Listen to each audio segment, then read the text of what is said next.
Hello, everyone. Good morning, good evening, good afternoon. I am in Oroville, India, calling from my beautiful terrace.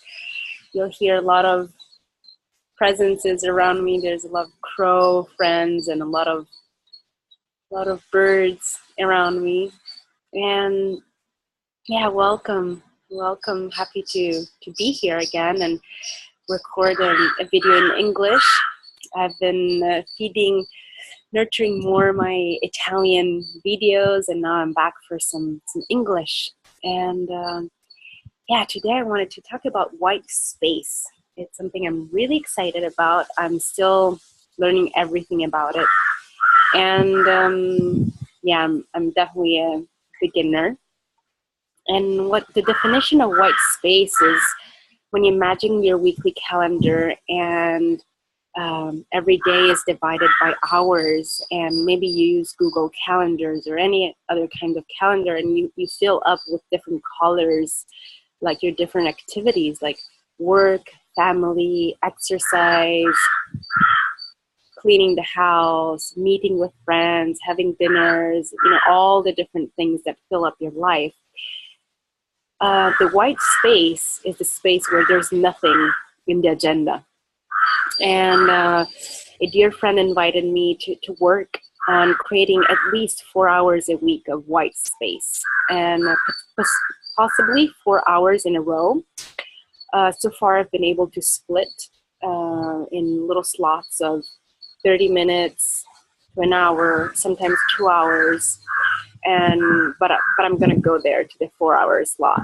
And the reason why this caught all of my attention now was that I was in a period of my life where time management kind of went off the rails, and it seemed like life was continuously giving me more to handle, more to work, more to deal with, more phone calls, more emails, more meetings, more appointments, more time with my daughter, more requests coming from everywhere. And it was a very interesting journey to see how it wasn't by responding to all of the requests that I would have finally get rid of that sense of pressure, but which was what I was doing, staying up till like late at night, sometimes at 2, sometimes at 3, sometimes I was up till 4 a.m. Most mornings I was waking up at 6 with a sense of pressure that I had to do so many things, to fulfill all my goals. And then I realized suddenly that it was only by slowing down in here that there would have been a slowing down out there. But my mind wasn't believing it. I wasn't trusting that if I gave myself that extra time, I would have actually had more time to do what I love, with more presence and more joy. I wasn't believing that I could take that hour for myself. I wasn't believing that it was gonna overall help me. I was like, wow, but if I take this hour for, let's say, meditation, then everything that I could have done in this hour, I will have to do later in less time. And this mind was really draining all of my energies. And I don't know if you can relate to this. I know a lot of moms do. And it was only when I took the time to receive a couple hours of body work, profound stillness work, and work with the breath, where the practitioner I was working with told me, you're exhausted. You don't even know how exhausted you are, but you are. So please listen my advice and stop. And that was quite shocking, because the truth is I wasn't even really fully, completely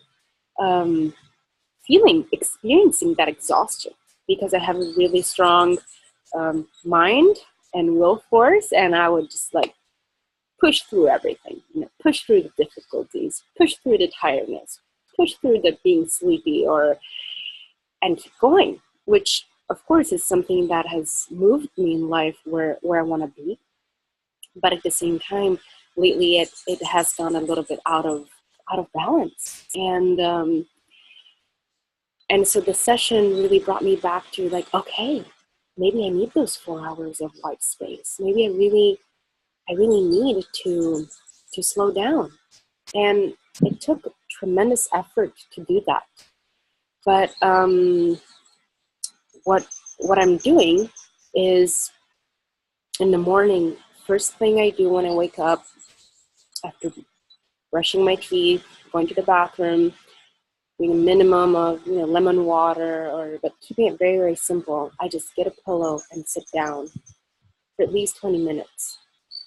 Receive the sunlight. If the sunlight is coming in the window, if the sun is already risen, or if it's coming in, and just breathe.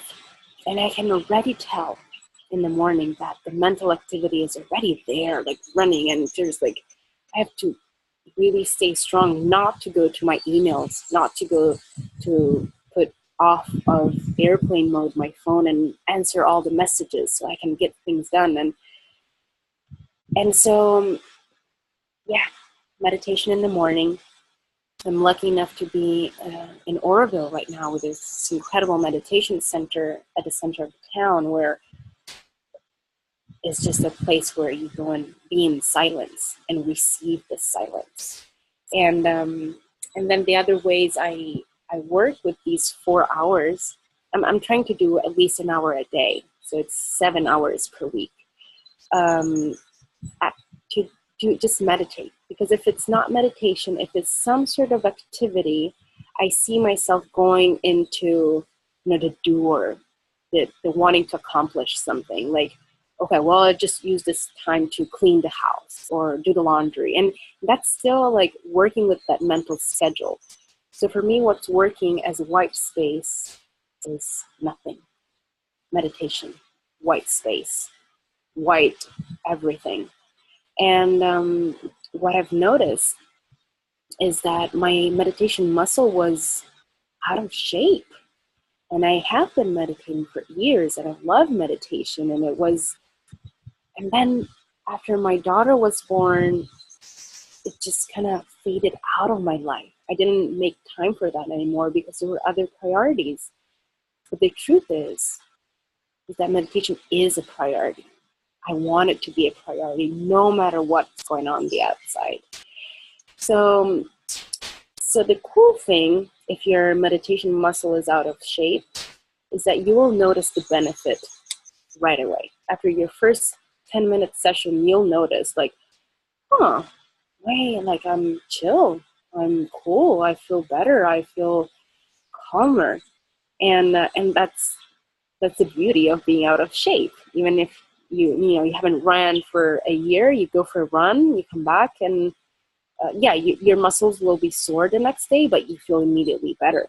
While if your meditation muscle is already well trained, it's easier that you get lost in the habit of meditating, and so going in by default into a comfort zone there. But of course, the challenge is to release more and more and more of what you think you are during that space of stillness, of allowing, of receiving all that is. And one recommendation, and I'm saying all of this to myself so I can rewatch this video whenever I forget about meditating, is that I'm keeping it super simple. And so the one thing I do when I sit there and the mind is really busy and it's going and it keeps going there, I just imagine like the mental content like slowly dropping down, slowly like sand stirred in a glass of water, like slowly coming down the base. And I do that through breath. So I use my breath to move that energy from the head down through my jaw, into my throat. And sometimes I stay a long time here. There's a lot of contraction and activity, like emotional residues, like kind of locked in here. And then I go through the heart and just like open all the windows, like open in the front, the side, and the back. And then I do the breath, the diaphragm, the solar plexus, and sometimes there's stuff there too. It can be tough, can be angry, can be stuck. And then it goes down into the belly, and just make all the belly really soft and open, and then it goes into the womb and the pelvic floor, and then it connects down into the earth, and then I'm present, and then I'm here, and then I'm feeling. I'm connected to the feeling sensation of being embodied, being in this body, being here right now. And that's all that every spiritual practice will bring you back to, like being here, being in connection with the breath of life, with the feeling awareness of your being here right now. So yeah, I invite you to keep the white slots in your agenda white, and like pay attention to those and what you can do. Can you prepare a pillow in your room? Can you put a few essential oils by your side? For example, now before the video, I used frankincense, sandalwood, and balance. And this little triad here really brings me here. And I just use them on my chest and on my neck, on my wrists, and sometimes taking a shower really helps me to get here. I use cold water, not always fun. I know I'm in India, so it's easier, it's warm, but still cold in the morning. And then I use lemon. I use a lot lemon essential oils, especially in this period where I felt a little overwhelmed with myself and with my expectations of myself. So I put lemon in the palm of my hand, and I just like clean my head with it, like clean the head space like that, and just go down my arms and my chest and down my legs, and it feels really good.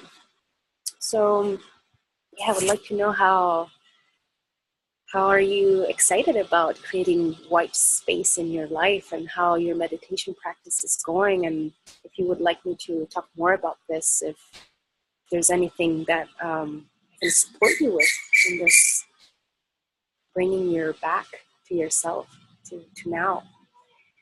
So thank you for listening, and it's really grateful that I gave myself this moment today to talk about this. It took me a few days to make this time, and yeah, very grateful. Much love.